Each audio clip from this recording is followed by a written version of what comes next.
conférencière pour cette session, Suzanne Saraya. Suzanne est directrice pour le marché canadien d'Explore Learning, un fournisseur de logiciels et de produits éducatifs virtuels en mathématiques et en sciences. Diplômée en sciences physiques, elle a été impliquée dans les marchés internationaux dès le début de sa carrière au Canada lorsqu'elle s'est jointe à International Publishing and Development. Elle a aussi travaillé directement avec divers gouvernements en Afrique du Nord ainsi qu'en Amérique du Sud pour soutenir et promouvoir la présence mondiale. Elle est fréquemment conférencière invitée lors de congrès et conférences canadiennes et mondiales sur l'éducation. Avant de se joindre à Explore Learning en 2015, elle a siégé pendant 5 ans au conseil d'administration de l'International School of Charlottesville, une école privée d'immersion trilingue en Virginie, aux États-Unis. Si vous avez des questions pendant la présentation, veuillez les partager dans le clavartage et je vais faire de mon mieux pour qu'elles soient toutes adressées. Je vais maintenant laisser la parole à Suzanne. Bonjour tout le monde et merci de nouveau pour vous joindre à nous.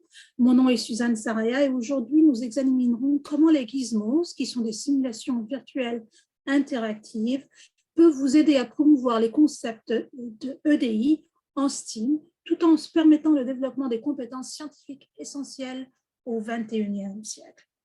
Alors, on va commencer par vous donner un petit peu l'ordre du jour. Qu'est-ce qu'on va faire aujourd'hui? On va commencer par discuter pourquoi le STEAM. Puis, nous allons donc vous donner une définition de l'éducation STEAM, une définition de l'équité, diversité et inclusion. Puis, nous verrons rapidement quels sont ces gizmos dont on parle.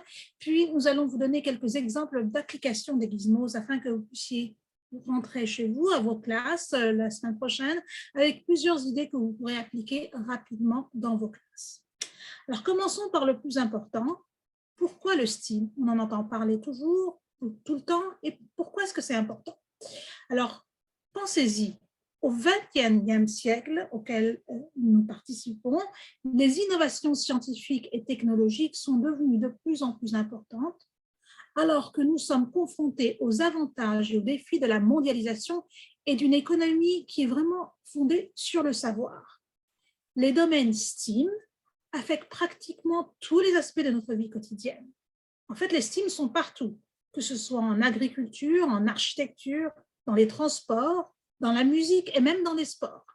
Cependant, de nombreux pays, incluant le Canada, sont confrontés à une pénurie de travailleurs en STEAM. Je vous donne un exemple. En 2018, rien qu'aux États-Unis, près de 2,5 millions d'emplois dans le STEAM sont restés vacants. Et seulement 16% des élèves du secondaire étaient intéressés par des carrières, en particulier dans les carrières de STEAM, et avaient obtenu des résultats scolaires nécessaires pour que ces carrières soient à leur possibilité pour eux, dans leur domaine. Donc, ils n'avaient pas les niveaux suffisants pour, la plupart n'avaient pas le niveau suffisant pour participer à des carrières de STEAM.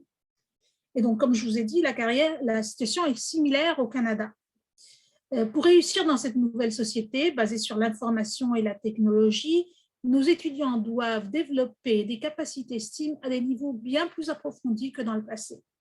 Alors, comme vous voyez ici sur mon écran, en fait, ce que nous faisons aujourd'hui, c'est que nous préparons actuellement les élèves à des emplois qui n'existent pas encore, en utilisant des technologies qui n'ont pas été inventées afin de résoudre des problèmes que nous ne connaissons pas. Alors, pensez-y, avec Covid, qu'est-ce qu'on a vécu? On n'était vraiment pas prêt pour Covid et on a dû vraiment se préparer rapidement pour trouver des solutions. Et donc, il nous faut du personnel prêt pour confronter quel que soit le problème que l'on va avoir dans le futur. Alors, et au Canada, nous savons très bien que 70% des emplois qui vont être créés dans le futur vont être reliés au STEAM. Donc, le STEAM est très important. Maintenant, je parle de STEAM, mais qu'est-ce que le STEAM? STEAM ou STEM, dont on entend parler souvent, a pour but l'intégration des sciences, de la technologie, de l'ingénierie et des mathématiques pour rendre l'apprentissage plus collaboratif, créatif et novateur. Concrètement, cette approche nous permettra d'apprendre les disciplines par l'expérimentation, la découverte, le questionnement et en utilisant nos compétences de résolution de problèmes ainsi que ce qu'on appelle la pensée créative et séquentielle.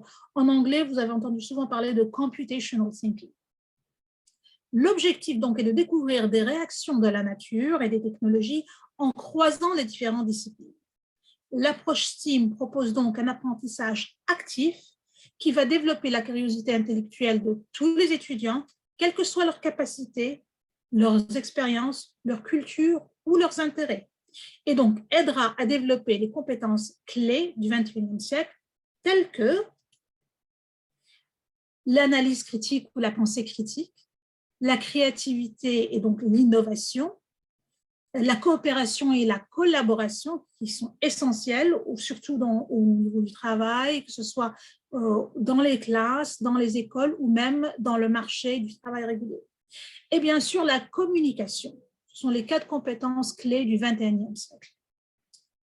Donc voilà pourquoi, qu'est-ce que le STEAM et pourquoi on en a besoin. Maintenant, nous allons passer quelques instants à faire un petit peu de la définition de l'équité, la diversité et l'inclusion. Je vous pose une question. Pensez-vous que l'équité, c'est ceci? Si vous regardez votre écran, vous voyez que chacun sera traité, le monsieur dit, chacun sera traité avec équité, vous ferez le même tous, le même test, vous allez monter tous sur l'arbre. Est-ce que vous pensez, et vous pouvez mettre votre note dans le chat box, que ceci est l'équité? Bien sûr que non. En effet, l'équité dans l'enseignement des sciences exige que tous les élèves aient des chances équitables d'apprendre les sciences et de s'engager dans des pratiques scientifiques et techniques. Donc, avoir accès à un espace, à des équipements, à des enseignants de qualité pour soutenir et motiver cet apprentissage et cet engagement. Et en fait, avoir assez de temps aussi consacré à la science. En outre, la question de la connexion aux intérêts et aux expériences des élèves est particulièrement importante pour élargir la participation à la science. Donc, comme vous voyez ici sur mon écran, dans la première image à votre gauche, chacun bénéficie du même sport. C'est ce qu'on appelle l'égalité. Mais il y a inéquité. Tandis qu'à droite, ici, chacun bénéficie d'un support personnalisé et chacun est traité avec équité. Mais nous allons avoir un petit peu d'inégalité.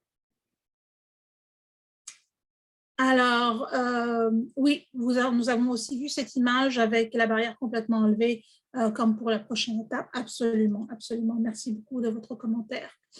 Et nous, ce que nous voudrons, c'est quand même dire qu'aujourd'hui, la raison pour laquelle je l'ai laissé, c'est que ce serait bien d'avoir ça, n'est-ce pas? Mais on n'y est pas encore. On a encore beaucoup de travail. Au moins, ce que nous voulons voir, c'est un petit peu d'équité, ce qui manque souvent dans les cours de sciences. Et je vais vous donner quelques exemples, comment on peut aider avec cette équité, à établir cette équité. Et donc, nous allons passer maintenant à un autre concept qui est la diversité et l'inclusion. Quand je vous parle de diversité et d'inclusion, d'une éducation diverse et inclusive, c'est lorsque tous les élèves de tous les âges, quelle que soit leur couleur de peau, leur culture, leur religion, leur genre, leur handicap ou leur statut socio-économique, et quels que soient les défis qu'ils peuvent rencontrer, sont placés dans des classes d'enseignement général adaptées à leur âge et pour qu'ils puissent recevoir un enseignement, des interventions, des soutiens de haute qualité qui leur permettront de réussir.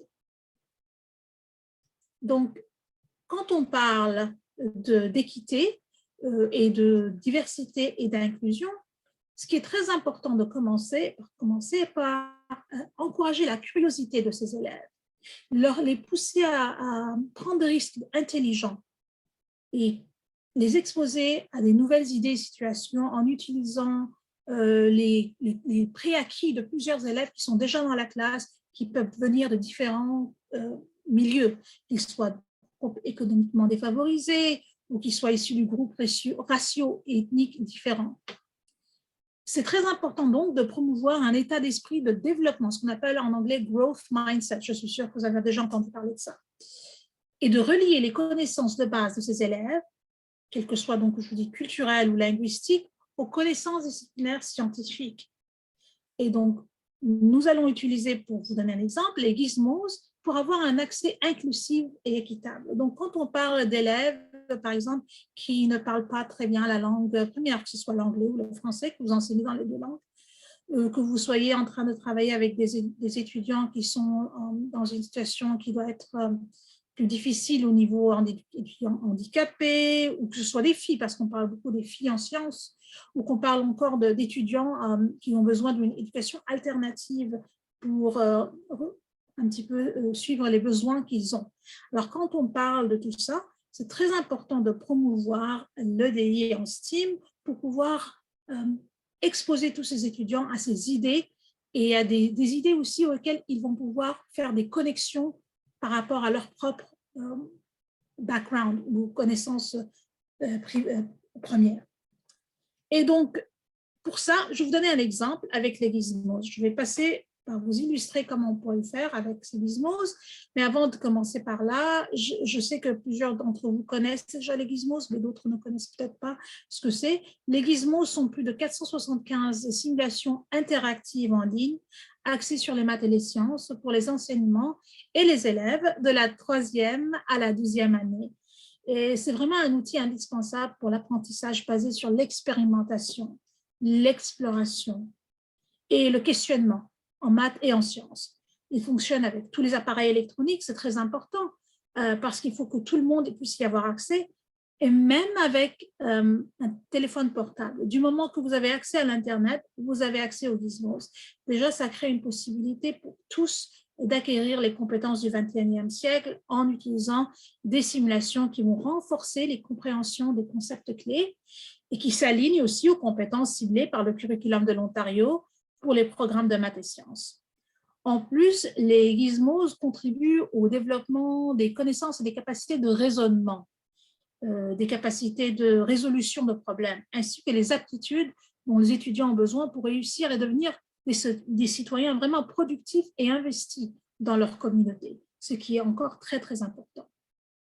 Pour vous faciliter la tâche, nous, ce qu'on a fait, c'est que nous avons inclus beaucoup de matériel pédagogique avec les gizmos, que ce soit les guides de l'enseignant, les feuilles d'exploration de l'étudiant, les feuilles de vocabulaire, même des quiz, et aussi des documents en français. Donc, vous pouvez voir ici, nous avons un lien. Je vous montrerai comment aller l'accéder plus tard. Mais ici, si vous avez accès à cette présentation, vous aurez accès aussi au lien pour pouvoir accéder directement aux documents en français. Et donc, le plus important, c'est que chacun de ces documents, de ce matériel pédagogique, peut être modifié pour les besoins individuels de ces élèves. Donc, ces documents sont vivants, on peut les modifier, les changer, les adapter. On peut faire des traductions, on peut faire ce que vous voulez avec. Ils sont à vous et c'est à vous de voir ce que vous devez faire pour votre classe et ce dont vos élèves auront besoin. Alors, nous allons explorer un gizmo ensemble et ce que nous allons faire, c'est que nous allons vous montrer comment on peut l'utiliser. Alors, je vais vous montrer ici mon écran. Je passe à cet écran où je trouve les gizmos. Vous voyez ici, je l'ai déjà mis j'utilise Chrome. Et avec Chrome, ce qui est très facile, c'est de traduire tout en français. Donc, si vous voulez voir tous les gizmos, en tout cas le matériel qui vient avec, pas la simulation elle-même, mais en français, vous pouvez donc faire un right-click, translate to French, et vous allez avoir toujours ça en français. Ça va nous faciliter la tâche si vous donnez des cours en français. Donc, voilà mes classes. Je vous montre mes classes. Nous avons plusieurs classes ici. J'ai ma page d'accueil. Je vous la montrerai dans 30 secondes. Ce que je vais vous faire, vous montrer comment trouver un gizmo. Nous allons commencer par trouver un gizmo pour que je puisse vous montrer comment on peut l'utiliser pour faciliter des classes qui sont beaucoup plus équitables. Donc, trouvons un gizmo. Par exemple, nous allons parler de chaîne alimentaire, par exemple. Si je parle de chaîne alimentaire ou de écosystème, pour commencer, ce sera plus facile si je mets écosystème. Si je commence à écrire le mot écosystème, vous allez voir, nous allons voir tous ces gizmos qui sont reliés aux écosystèmes, incluant la chaîne alimentaire. Donc, si je clique sur la chaîne alimentaire, bon, on va voir que je m'aurai inscrit ici. Voilà. Et donc, je me suis réinscrite et ça va me donner ma classe, donc ma chaîne alimentaire. Je vais y revenir. Vous allez voir comment le gizmo est arrangé. Nous allons avoir la simulation ici, la description de ce que ce gizmo fera, Le matériel, tout le matériel ici est en anglais, mais nous allons mettre tout le matériel français sera plus bas. Ce qui est très intéressant, c'est que dans la nouvelle version que nous allons avoir dans quelques mois, vous allez pouvoir accéder aux documents français directement à partir du matériel de cours. Nous allons les placer ici plutôt que de les mettre dans les documents qui sont de notre communauté. Et nous allons les avoir tous en français. Et donc, nous allons commencer par lancer le système Gizmos pour que vous puissiez voir comment la simulation fonctionne. Donc, la simulation est en anglais, mais c'est une simulation qui est basée sur les images. Donc, ce qui est très important de savoir, c'est qu'on peut facilement modifier la simulation pour les différents besoins de vos élèves. Donc, vous allez pouvoir faire une collection de données au niveau d'un graphique, au niveau d'un graphe, un bar chart et une table de données que nous allons pouvoir exporter. Donc, si on parle, on va regarder sur notre graphique, on va commencer par quoi? On va commencer par vous montrer c'est quoi l'équilibre dans cette chaîne alimentaire. Donc, que vous travaillez avec des élèves qui ne puissent pas comprendre c'est quoi le mot équilibre, même si vous l'avez défini. Donc, si leurs connaissances ne sont pas en français ou en anglais, nous pouvons leur démontrer. Donc, ce lien d'utiliser l'image plutôt que juste des terminologies sont beaucoup plus faciles à être utilisées par ceux qui ont besoin de s'intéresser à la science. Et donc, si on montre c'est quoi l'équilibre, ici, on peut le voir. Je peux mettre mon écran plus grand et je peux même faire une pause donc ici, et on peut le faire rouler pendant 100 ans, 25 ans, 10 ans, 1 mois, ce que vous voulez. Ici, on l'a fait rouler pendant 8 mois. Et qu'est-ce que nous vous en parlez? On parle d'équilibre, de quoi est-ce qu'on peut parler ici? Qu'est-ce que vous voyez? On voit qu'il y a une ligne pour nos aigles, une ligne pour nos serpents, une ligne pour nos lapins et une ligne pour notre gazon ici. Et nous voyons que tout est resté en équilibre ici, rien n'a changé au niveau du pourcentage d'équilibre de 100% of balance, comme on a marqué ici. Et donc, qu'est-ce que ça veut dire? Qu'est-ce que vous pensez que vos élèves diraient si vous leur montrez ceci? Et qu'est-ce qu'ils vont reconnaître? Ils vont reconnaître qu'ils ont un équilibre, mais ils peuvent modifier toutes ces différentes variables. Et c'est ça, en fait, le grand avantage d'utiliser une simulation, c'est qu'on peut changer toutes les variables et voir qu'est-ce qui va arriver sans devoir refaire le laboratoire en classe, ce qui, des fois, n'est pas possible. Par exemple, pour une chaîne alimentaire, ce n'est pas possible de faire ça dans une classe facilement. Et donc, c'est très important de pouvoir le faire d'une manière comme ça, virtuelle avec les Gizmos. Et donc, on peut augmenter la quantité de gazon, on peut diminuer. Disons que nous avons un problème et qu'il y a eu un feu et que maintenant, nous avons perdu la moitié de nos Gizmos. Comment est-ce qu'on peut regarder ça? On a perdu la moitié de notre gazon. On peut montrer qu'on a à peu près 50% du gazon qui a été brûlé, par exemple. On peut maintenant faire des prédictions.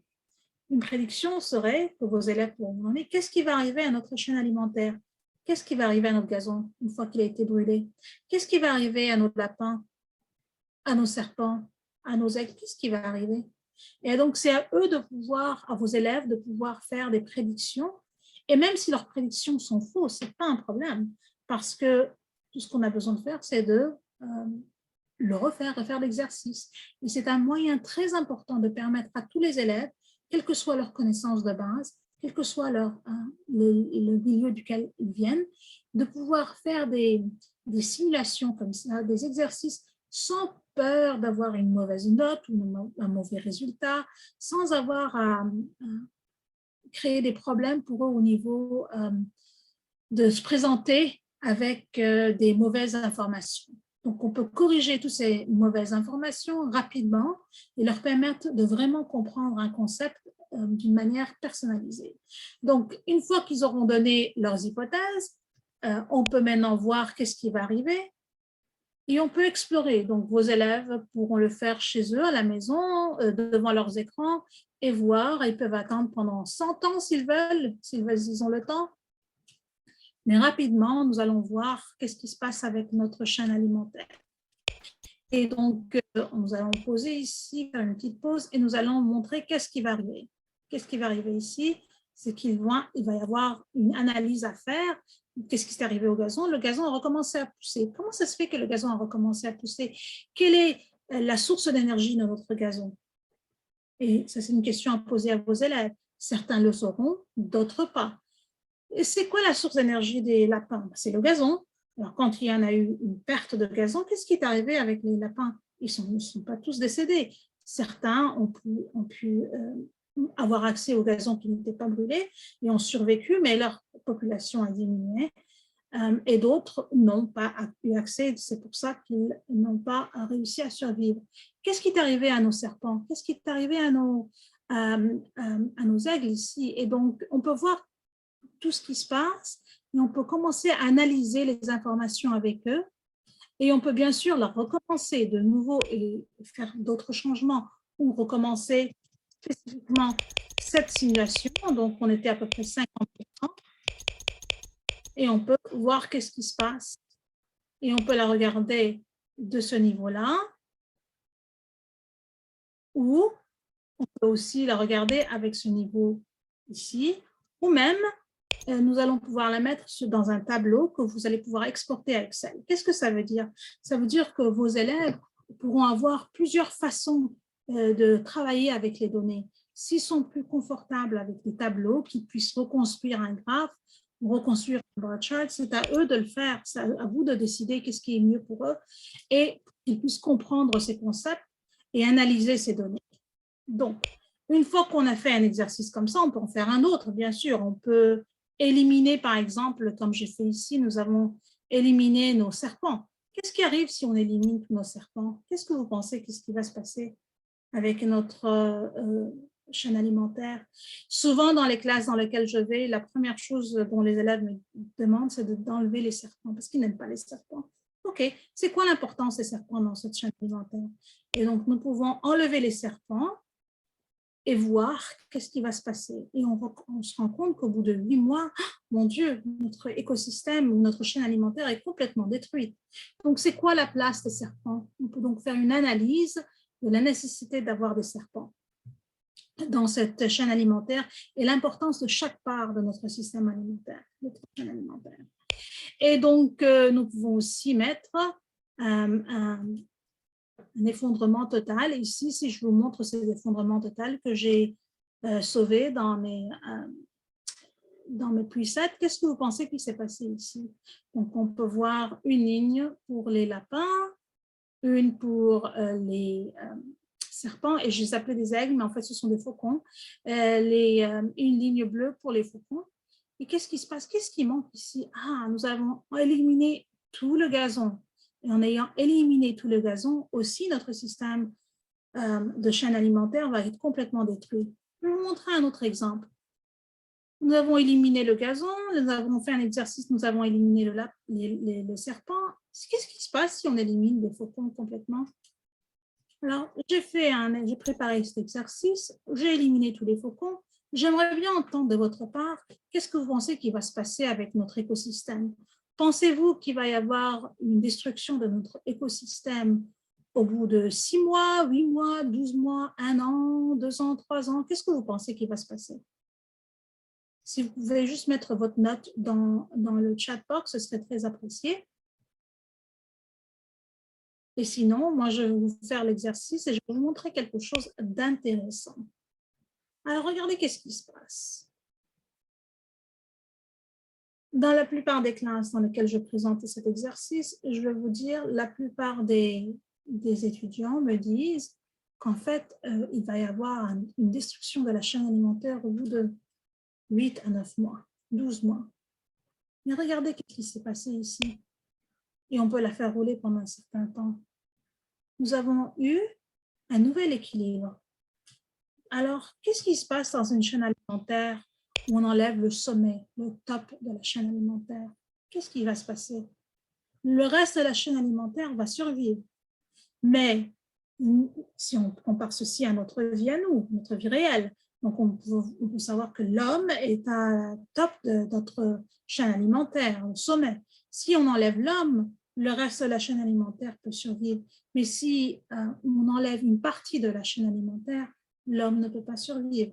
Donc, on a plusieurs possibilités de discussion avec nos élèves par rapport à ce qui est la chaîne alimentaire, l'importance de nos systèmes, de nos écosystèmes, etc., etc. Et nous avons fait juste quelques exemples ici. Nous n'avons même pas travaillé sur donner une maladie à notre système alimentaire et voir qu'est-ce qui se passe. Mais on peut le faire aussi, ou on peut arriver au moment où on peut faire un pré-réglage mystère. Donc, si je vous dis que j'ai commencé cet exercice ici, une fois que vous aurez travaillé tous ces notes, tous ces concepts avec vos élèves, vous pouvez voir comment les différents élèves vont pouvoir apprendre à leur rythme et leur donner des exercices plus ou moins complexes. Donc, par exemple, pour un élève qui a déjà acquis tous ces concepts, on peut lui donner un exemple spécifique relié à cet élève, où on peut lui dire d'essayer de nous convaincre ou de nous donner une explication de qu'est-ce qui va se passer dans les 6 prochains mois si on démarre cette simulation. Et donc, vous voyez qu'avec les gizmos, non seulement on peut faire des changements qui sont reliés aux capacités des élèves, mais aussi on peut les relier aux intérêts. Donc, par exemple, cet élève peut-être n'est pas intéressé par une chaîne alimentaire simple, on peut bien sûr l'emmener à parler d'autres écosystèmes. Mais avant de faire ça, ce que je vais vous montrer, c'est que nous avons ici plusieurs leçons que nous avons traduites en français qui vous sont disponibles. Et ce sont des leçons comme la fiche d'exploration des élèves et le guide de l'enseignant. Je vais vous montrer un exemple de traduction ici. Je vais vous amener la fiche de l'élève, la chaîne alimentaire. Donc, une fois que vous aurez accès aux gizmos, vous pouvez donc la voir ici en français. Et donc, aussi voir l'exploration de l'étudiant. Alors, quand on regarde la feuille d'exploration de l'étudiant, ici, je l'ai mis dans un format Google, mais si vous la mettez dans un format Word, donc je vais vous montrer où est-ce qu'elle est. Donc, vous la trouverez juste ici. Donc, si on veut voir le document pour l'élève, l'exploration, tout ce que vous avez besoin de faire, c'est de la télécharger. Et une fois que vous la téléchargez, vous allez pouvoir la voir en français. Donc, je vous l'emmène ici. Ce ne sera pas très long. Et voilà. Donc, vous aurez accès exactement à ce domaine, à cet exercice en Word, et vous pouvez la modifier, vous pouvez la changer. Et nous avons déjà mis dans cet exercice, dans cette page, plusieurs idées pour vous, pour que vous puissiez les voir. Par exemple, le réchauffement pour les gizmos. Peut-être que vous voulez le changer, peut-être que vous voulez le modifier, dépendant des élèves que vous avez dans la classe. Mais nous avons des activités qui vont commencer par les plus simples aux plus complexes. On peut ajouter des notes, on peut changer les exercices, on peut les modifier. C'est à vous de voir. Mais l'idée ici, c'est de leur apprendre à faire l'expérimentation et qu'il soit vraiment une expérimentation active dans laquelle ils vont participer. Et donc, si on regarde ici, on commence par faire une prédiction, on commence par faire une recherche ici, la recherche étant les prédateurs sont des animaux qui chassent d'autres animaux appelés proies. Comment les populations de prédateurs et de proies s'affectent l'une aux autres. Et donc, on a une observation, on formule une hypothèse, on crée une prédiction, etc., etc. Et on teste et nous revenons à notre prédiction, nous la revoyons. Donc, c'est la manière dans laquelle un scientifique ferait la recherche. Et donc, ça, c'est la méthodologie que nous allons apprendre à nos élèves. Et donc, nous pouvons modifier ces exercices en tant que prof, les changer, les faire le plus ou moins complexes, plus ou moins détaillés, de façon à s'adapter aux élèves et aux classes dans lesquelles nous sommes. Donc, voilà un exemple d'écosystème, mais vous savez, comme je vous avais dit, il y avait plusieurs écosystèmes. Et donc, par exemple, si on met juste le mot écosystème, vous allez voir, on va avoir plusieurs résultats. Alors, on peut par exemple utiliser l'écosystème des prairies parce que vraiment, notre classe, nous avons certains élèves qui viennent d'une région qu'ils connaissent très bien, qui sont des prairies et qui les intéressent bien plus. Il y a les écosystèmes de forêt, les écosystèmes d'étangs et différentes autres façons dans lesquelles on peut enseigner ces concepts, mais basés sur les besoins et les intérêts de nos élèves. Et donc, si on voit dans l'écosystème des étangs, c'est exactement pareil, c'est fait de la même façon. Nous allons pouvoir lancer la simulation et faire les études, mais je vais vous montrer les documents en français. Ils sont bien sûr juste en dessous. Et donc, si on veut regarder, par exemple, le guide du professeur, de l'enseignant, et vous allez voir que je peux l'ouvrir, bien sûr, ici, et je vais vous le mettre dans votre écran pour que vous puissiez le voir. Donc, le guide du professeur qui fait exactement pareil dans tous les gizmos. Donc, ce qui est extraordinaire, c'est que vous n'aurez pas besoin de recommencer à enseigner les élèves comment utiliser les gizmos, les tâches de l'élève, etc. Tout va être fait exactement de la même façon. Donc, nous avons le guide avec les objectifs d'apprentissage qui sont disponibles ici, le vocabulaire que nous allons utiliser, l'aperçu de la leçon. Et comme je vous avais dit, il y a plusieurs activités. La façon dont on fonctionne, c'est que l'activité première, l'activité A, va toujours être la plus simple. Et donc, B et C vont être de plus en plus difficiles. Donc, c'est à vous de voir comment vous allez les utiliser avec votre classe. Nous avons aussi la première activité que nous allons recommander en tant que suggérée, ce sera une activité qui va être vraiment directement dans la vraie vie. Donc ici, c'est avec le Coca-Cola et c'est une activité pour un petit peu parler de les solutions de sucre et les solutions d'eau, etc., etc. Et donc, c'est à vous de voir si vous voulez les utiliser ou pas du tout. Mais si vous voulez le faire, vous pouvez le faire. Puis, nous allons avoir même d'autres activités qui sont recommandées avec exactement combien de temps ça va vous faire prendre pour le faire. Donc, vous pouvez décider comment développer votre cours, mais vous allez avoir le contrôle total avec les activités gizmos aussi. Bien sûr, nous allons rajouter, vous vous rappelez, je vous ai dit qu'il fallait développer la pensée critique, la pensée analytique. Et donc, nous avons inclus dans chacun des gizmos des questions de discussion. Ces questions de discussion nous permettent de savoir vraiment si votre élève a compris le concept ou s'ils ont vraiment besoin d'être revus. Et ce ne sont pas des questions telles que avec un résultat 1 ou 2 ou 0, c'est vraiment une question où ils vont devoir décrire leur réflexion, leur pensée analytique de façon à prouver qu'ils ont compris le concept. Nous avons bien sûr aussi des activités de suivi. Ce sont des activités qui vont les relier à la vraie vie.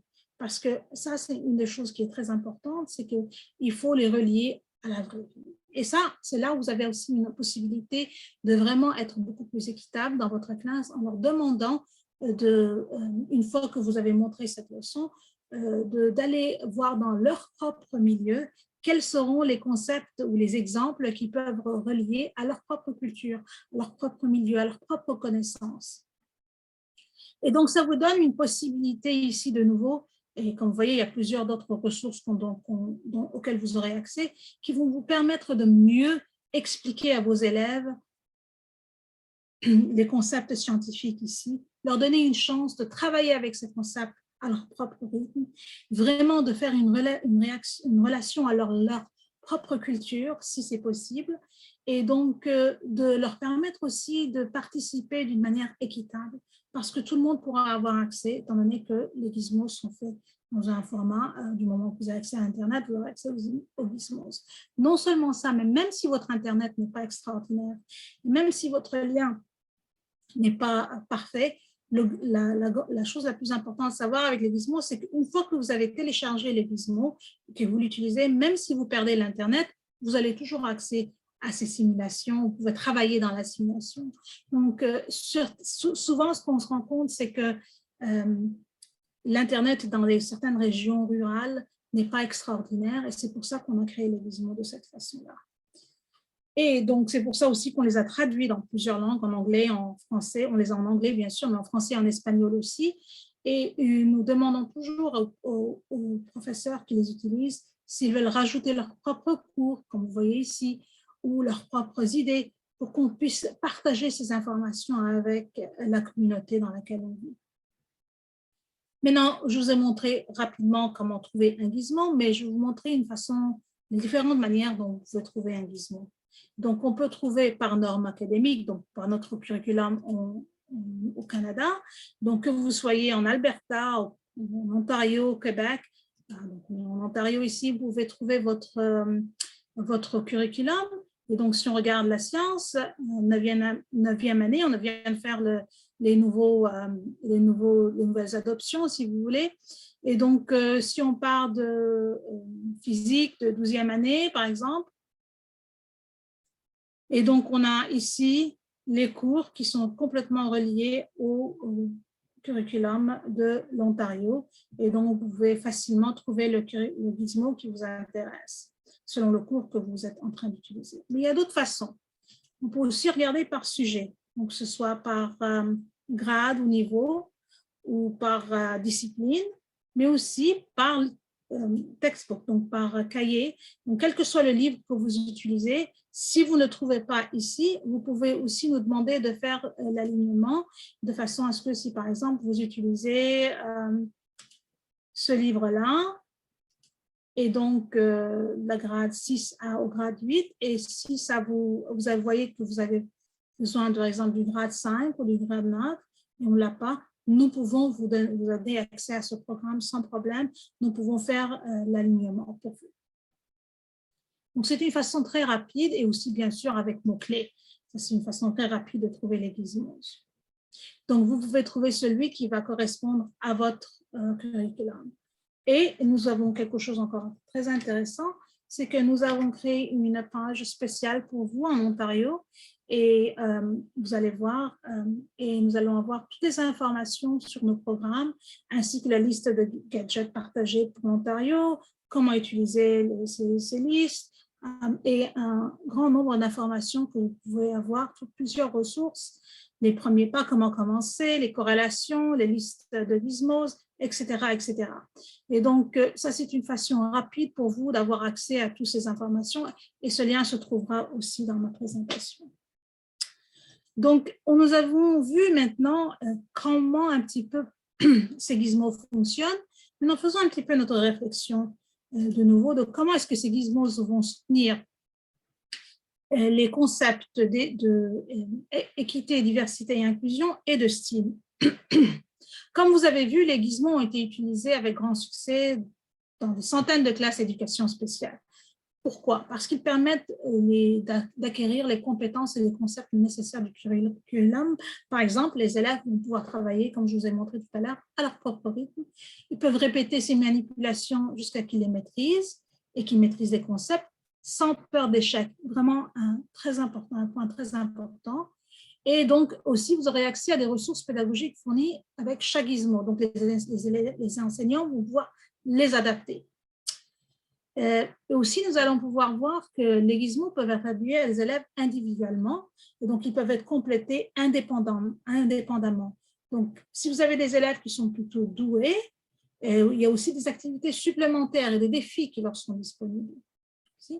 Mais si vous avez des élèves qui ont besoin, par exemple, de travailler des concepts de base, vous pouvez leur donner d'autres gizmos qui sont de base pour leur propre niveau ou leur propre intérêt.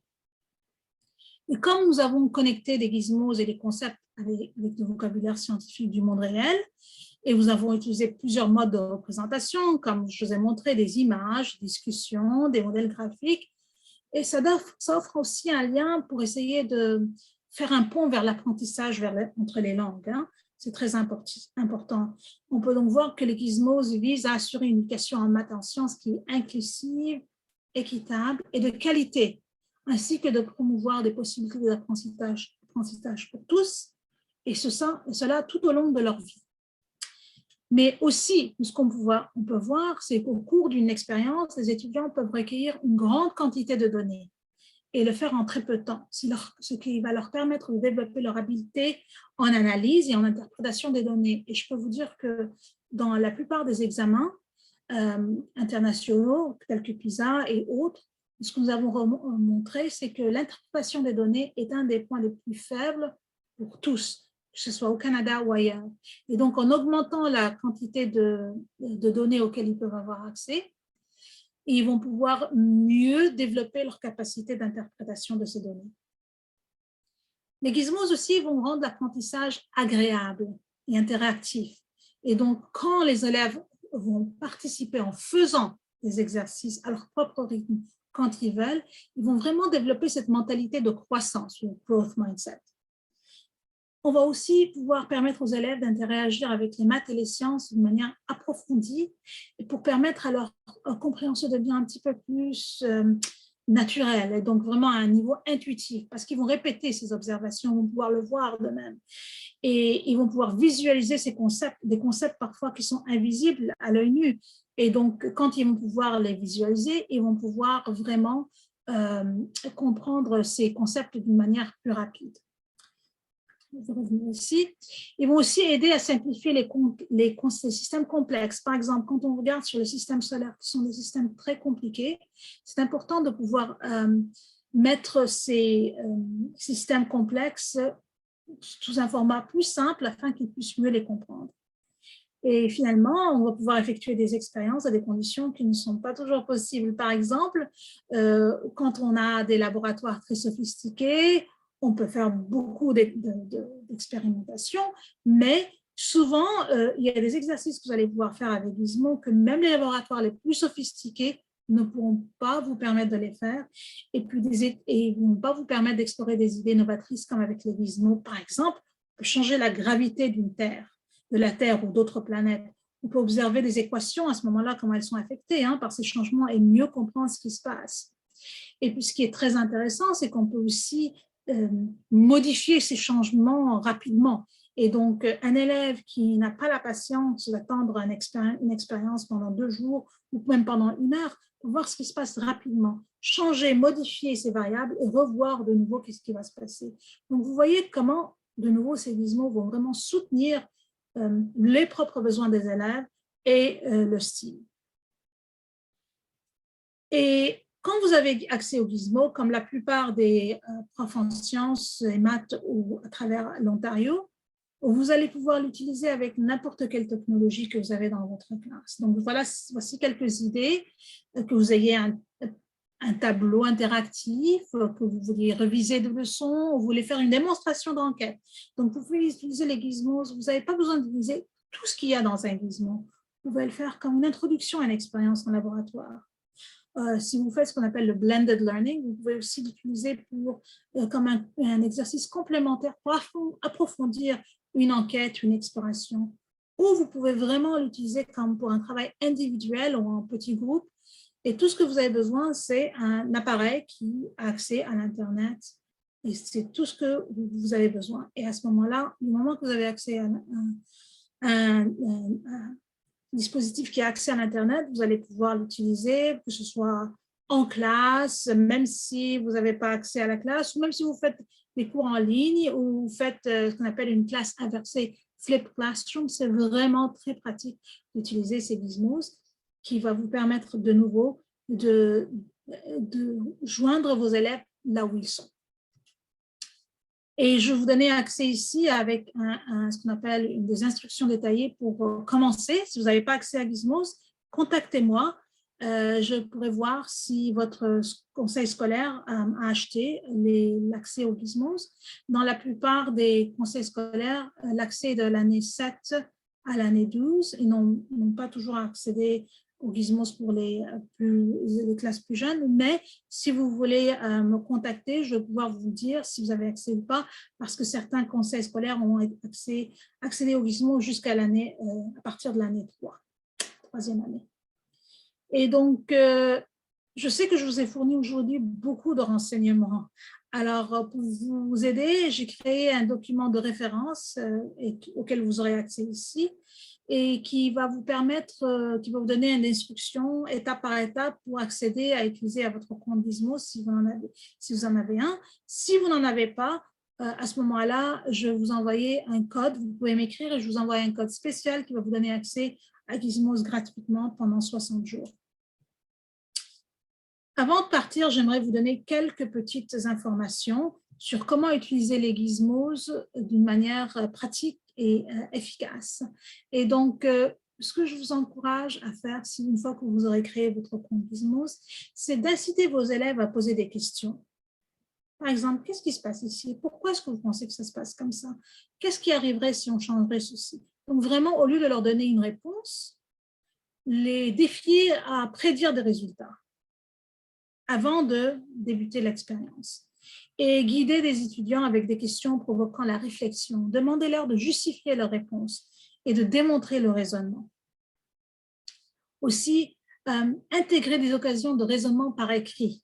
Donc, ça veut dire, une fois que vous aurez individualisé, si vous voulez, le matériel didactique fourni, utilisez la feuille de vocabulaire de Gizmos et demandez-leur de créer des exercices ou des raisonnements par écrit dans lesquels ils utilisent ce vocabulaire dont dont on a parlé.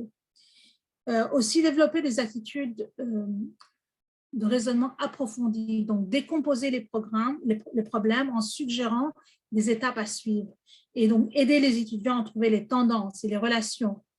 Et finalement, je vous propose d'utiliser des activités, des situations d'apprentissage pertinentes dans leur propre groupe.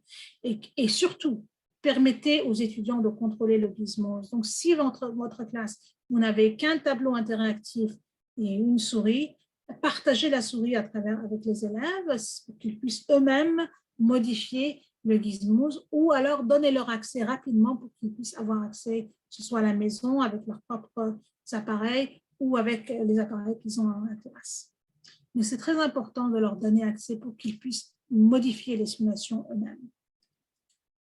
Et si vous considérez planifier une leçon avec Gizmos, commencez par choisir un concept en maths ou en sciences que vous enseignerez au cours des semaines prochaines.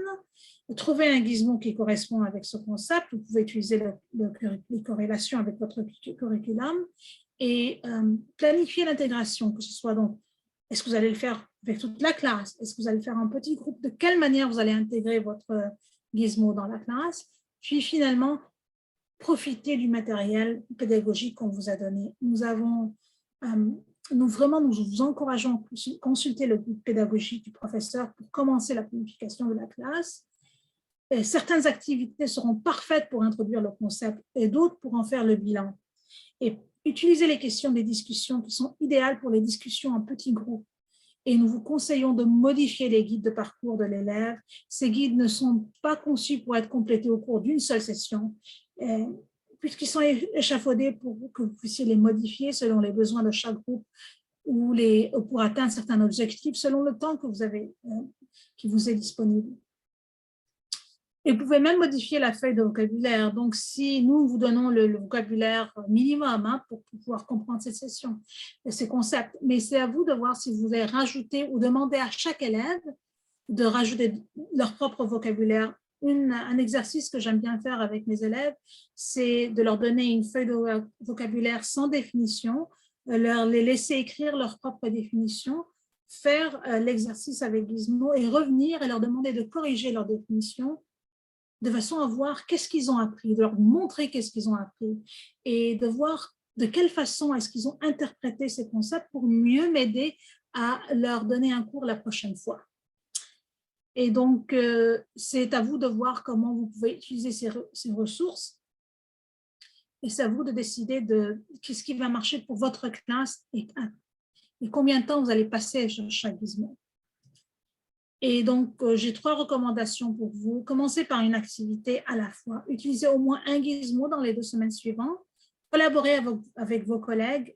Les Gizmos ont été utilisés depuis plusieurs années à travers différents conseils scolaires en Ontario. Et surtout, inscrivez vos étudiants aussi vite que possible. Donnez-leur accès pour qu'ils puissent eux-mêmes travailler avec les Gizmos.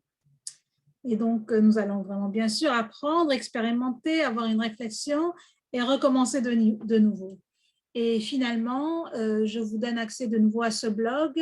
Si vous voulez prendre une photo de pdblog.explorelearning.com/Ontario, ça c'est le lien auquel vous aurez accès, mais je vous enverrai aussi un message avec comment l'accéder directement avec ce lien. Et donc, avec ceci, ce que je vous propose, c'est de communiquer avec moi si vous avez des questions. Et si vous n'avez pas accès ou si vous avez accès, et si vous voulez savoir si votre conseil a payé pour les Gizmos, communiquez avec moi et il me fera plaisir de vous donner des idées supplémentaires parce qu'on n'a pas pu tout faire aujourd'hui. Bien sûr, c'était vraiment une vue généralisée des Gizmos. Alors, avec cela, je voudrais vous remercier beaucoup pour votre temps. Merci beaucoup d'avoir participé à notre séance. Et je voudrais surtout remercier Stéo qui ont fait un travail extraordinaire avec cette conférence. Et je vous conseille de voir toutes les autres séances qu'ils ont mises en place. C'est vraiment extraordinaire. Merci beaucoup et merci à tous. Au revoir.